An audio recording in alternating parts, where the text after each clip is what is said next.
તો હેલો નમસ્કાર વિદ્યાર્થી મિત્રો નમસ્કાર. હું ઓઝા ફાલ્ગુન તમારું ઓઝા ક્લાસીસ ચેનલમાં સ્વાગત કરું છું.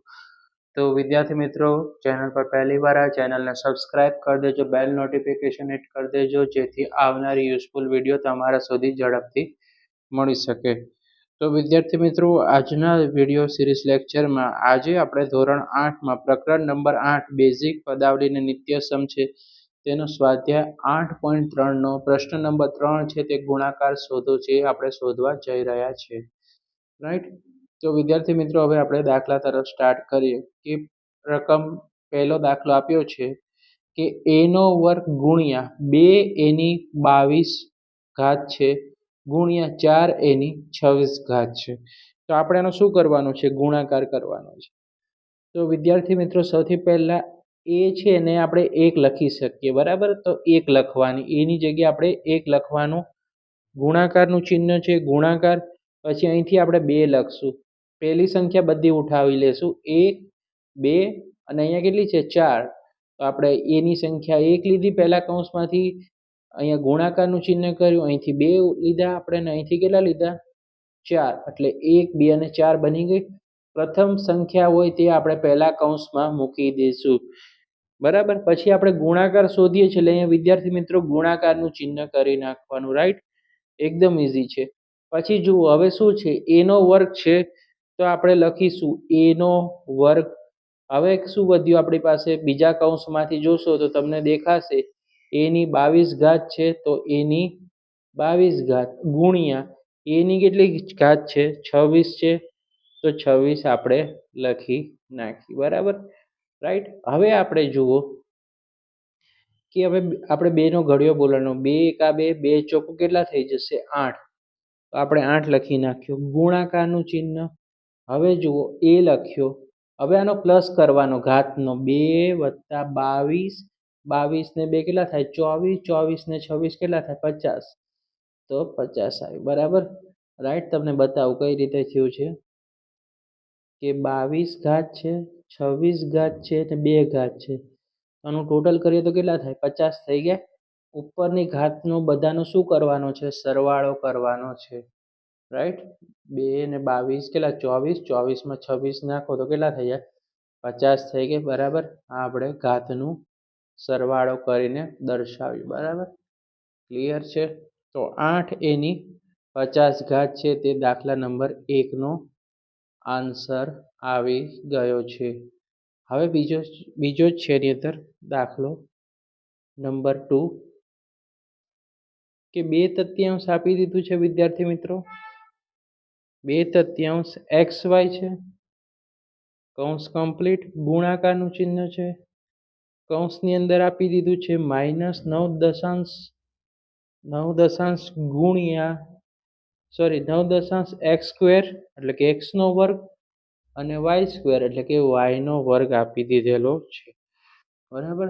રકમ જોઈને ગભરાવાનું નહીં, બહુ ઇઝી દાખલો છે. રાઈટ. આવા દાખલા પૂછે છે સ્કૂલ એક્ઝામમાં. તો સૌથી પહેલા વિદ્યાર્થી મિત્રો શું કરવાનું? જે પહેલા દાખલામાં કર્યું તો એ જ રીતે કે પહેલા જે રકમવાળા કૌંસ છે એને આપણે લખીશું. તો કે 2/3 છે એટલે કે 2/3 લખ્યા. ગુણાકારનું ચિહ્ન હવે બીજામાંથી કઈ રકમ લખશું? -9 તો અહીંયા લખશું -9. રાઈટ. કૌંસ બનાવો તો બનાવી નાખીએ, ગુણાકારનું ચિહ્ન કરો તોય ચાલે.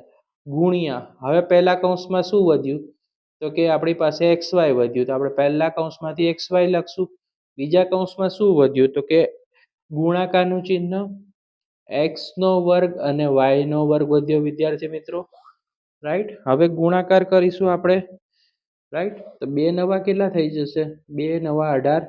પણ કેવા 18 થશે? -18 થઈ જશે. ઓકે. અને 3 ગુણ્યા 10 3 ગુણ્યા 10 એટલે કેટલા થઈ જશે? 30 થઈ જશે. રાઈટ. અને હવે શું વધ્યું આપણી પાસે? તો હવે x અને x નો વર્ગ એટલે x ની કેટલી ઘાત થઈ ગઈ? 3 ઘાત થઈ ગઈ. y છે અને y નો વર્ગ છે તો y ની પણ કેટલી ઘાત થઈ ગઈ?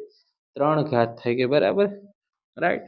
18/30 છે, બરાબર. હવે આનું પણ ઉડાવવું હોય તો ઉડી શકે. 3 6 18 અને 5 6 30, બરાબર. 3/5 આપેલો છે અમુક બુકમાં આન્સર, પણ આપણે 18 ના 30માં રાખીશું. બરાબર, દાખલો સાચો જ પડશે. હવે ત્રીજો દાખલો છે આપણો, ત્રીજા નંબરનો સ્ટેપ છે કે -10^3 PQ નો ઘન. PQ નો શું કરવાનો વિદ્યાર્થી મિત્રો? ઘન કરી દેશું, કૌંસને કમ્પ્લીટ કરી દેશું, ગુણાકારનું ચિહ્ન કરવાનું વિદ્યાર્થી મિત્રો. 6 પંચમાંશ P ની 3 ઘાત Q. બરાબર. હવે સૌથી પહેલા આપણે રકમવાળી સંખ્યા હશે એને કૌંસમાં ગોઠવશું. આમાંથી 10^3 અને અહીંયા છે 6/5. ઓકે, તો મોટા કૌંસ બનાવશું. એની અંદર આપણે એક નાનો એવો કૌંસ બનાવશું. 10/3 કૌંસ, નાનો કૌંસ કમ્પ્લીટ કરી દેશું, ગુણ્યા 6/5. ઓકે, એટલે આપણો જે મોટો કૌંસ છે તે આપણો અહીં સમાપ્ત થશે. હવે તમારે શું કરવાનું? પહેલા કૌંસમાં અને બીજા કૌંસમાં જે રકમ વધી તે આપણે ગુણાકારના ચિહ્નમાં લઈ લેવાની. તો કે PQ ની 3 ઘાત ગુણ્યા P ની 3, આ 3 ઘાત છે, ધ્યાન રાખજો, P ની 3 ઘાત અને Q. ઓકે, ચલો રેડી. હવે કૌંસ ખોલી નાખશું આપણે. ઓકે, કૌંસ ખોલવાનું. તો કે 10/3, પણ 10 કેવા છે? માઇનસ છે, તો 10/3. ઓકે, ગુણ્યા 6/5. ઓકે, ચલો હવે આપણે જુઓ P અને P નો ગુણાકાર. P ની 3 ઘાત, 3 ને કેટલી ઘાત થઈ ગઈ? P ની 4 ઘાત. Q ની 3 ઘાત છે, Q ની 3 ને આ Q એટલે કેટલી થઈ ગઈ? Q ની પણ 4 ઘાત, એટલે P ની 4 ઘાત અને Q ની 4 ઘાત છે. ચલો, ઓકે, રેડી. ચલો હવે તમારે જુઓ, અહીંયા જુઓ, 10×6 કેટલા થશે? તો 60 થશે. અને 3×5 કેટલા? 15 થઈ ગયા. P ની કેટલી ઘાત આવશે? 4 ઘાત છે, અને Q ની પણ કેટલી ઘાત છે? 4 ઘાત છે વિદ્યાર્થી મિત્રો. ઓકે, હવે ભાગાકાર કરો. 15 ચોકું કેટલા થઈ જાય? 60. એટલે -4 P ની 4 ઘાત અને Q ની પણ કેટલી ઘાત આવી? 4 આવી ગઈ.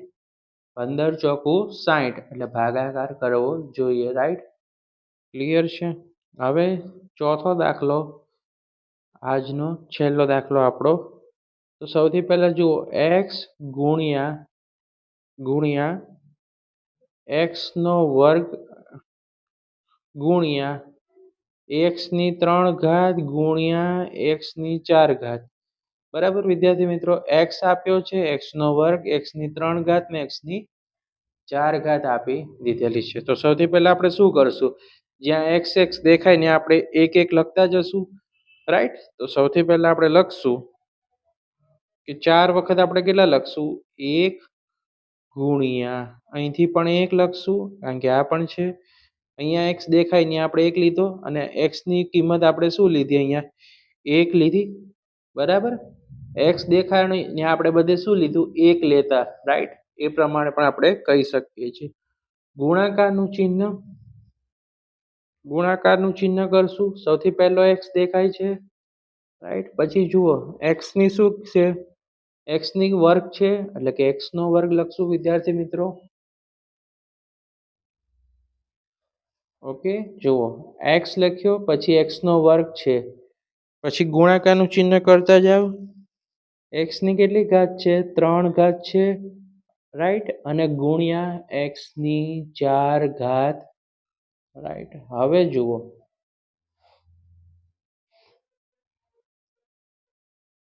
1 ગુણ્યા 1 કરો તો બધાનું શું થાય? 1 જ વધે.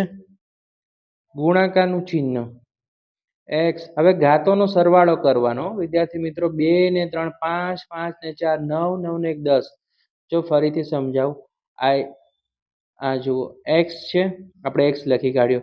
2 ને 3 કેટલી? 5, 5 ને 4 9, 9 ને 1 કેટલી ઘાત થશે? અહીંયા કશું નથી, તો આપણે એક પાવર લખી કાઢવાનો. એટલે x ની કેટલી ઘાત થઈ ગઈ? 10 ઘાત થઈ ગઈ. બરાબર, x કોઈ કિંમત ના આપી હોય તો x બરાબર 1 ગણી લેવાનો. એટલે x ની 10 ઘાત થઈ ગઈ. હવે એક્સ એકનો અને એક્સની 10 ઘાતનો ગુણાકાર કરો. તો હવે આપણે શું વધ્યું? એક્સ વધ્યો, એક્સ એકા એક્સ, અને એની 10 ઘાત વધી એ તો 10 માટે એક્સની કેટલી ઘાત વધી? 10 વધી ગઈ. વિદ્યાર્થી મિત્રો, આ હતું આજે પ્રશ્ન નંબર 3 ગુણાકાર શોધો સ્વાધ્યાય 8.3ના દાખલાનું સોલ્યુશન. તો વિદ્યાર્થી મિત્રો, વિડીયો પસંદ આવે વિડીયોને લાઈક કરી દેજો, ચેનલને સબસ્ક્રાઈબ કરી દો. આ વિડીયો તમારા મિત્રો, ફ્રેન્ડ, રિલેટિવને શેર કરી દેજો જેથી એમને પણ આ વિડીયોનો લાભ મેળવી શકે.